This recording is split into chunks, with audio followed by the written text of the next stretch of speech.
আল্লাহ রাসূল ইসলাম চমৎকার একটা কথা বলেছেন, সেই বুখারীর বর্ণনা। রাসূল ইসলাম বলেছেন, দুনিয়ার চলতি পথে আমাদের চলাফেরাটা বা লাইফস্টাইলটা যদি এমন হয়, দেখবেন যে you will be happy.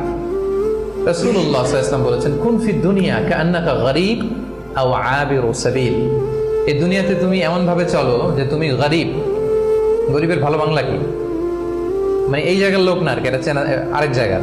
Stranger ইংরেজিতে মানে as if you are a stranger here.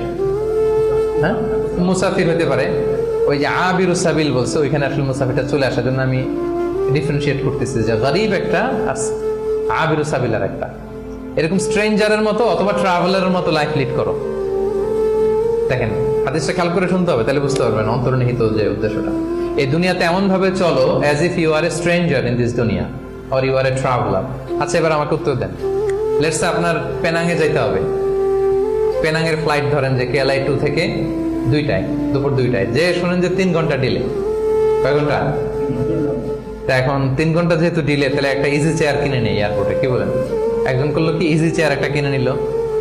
Airport ধরেন যে অনেক খাবার দাবার ওখানে কিনে নিল, এরপর ওখানে একটা এটা কিনলো সেটা কিনলো, মানে ওখানে একটা খাট কিনে নিল, এটা কিনে নিল। বিশাল এয়ারপোর্টের মধ্যে সে বিশাল আয়োজন করতেছে 3 ঘন্টা এনজয় করার জন্য। কোনো পাগলও কি এমনটা করে? কেন করে না? কারণ আবিরু সাবিল, সে তো ট্রাভেলার। 3 ঘন্টা তো কোনো রকম সূরাতে যে একটু নামাজ পড়তে পড়তে অথবা একটু কোরআন তেলাওয়াত করতে করতে অথবা ক্ষুধা লাগলে একটু কেএফসি তে ঢুকে একটু ফ্রেঞ্চ ফ্রাইস খাইতে খাইতে তো চলে যাবে, কি বলেন? এভাবেই তো আমরা কাটাই। আমরা ফ্লাইট ডিলে হলে কি করেন বলেন? 3 ঘন্টা ফ্লাইট ডিলে হয়েছে, এয়ারপোর্টে কি করেন? কিছু জরুরি ফোন কল আছে, সেরে নেই নাকি? এই পৃথিবীতে কত বন্ধুর কত আবদার রক্ষা করলেন, পরম বন্ধু মহান আল্লাহ পাকের কোনো আবদার রক্ষা করলেন না। সামান্যটুকু উপকার যে করছে তারে কতবার থ্যাংক ইউ দিলেন। 24 ঘন্টা যিনি লালন পালন করছে তারে একবারও সেজদা দিলেন না। এই নাফরমান, তুই এত বড় গাদ্দার কেমনে হইলি বেটা? কে নামাজির চাইতে বড় গাদ্দার আর কে হইতে পারে?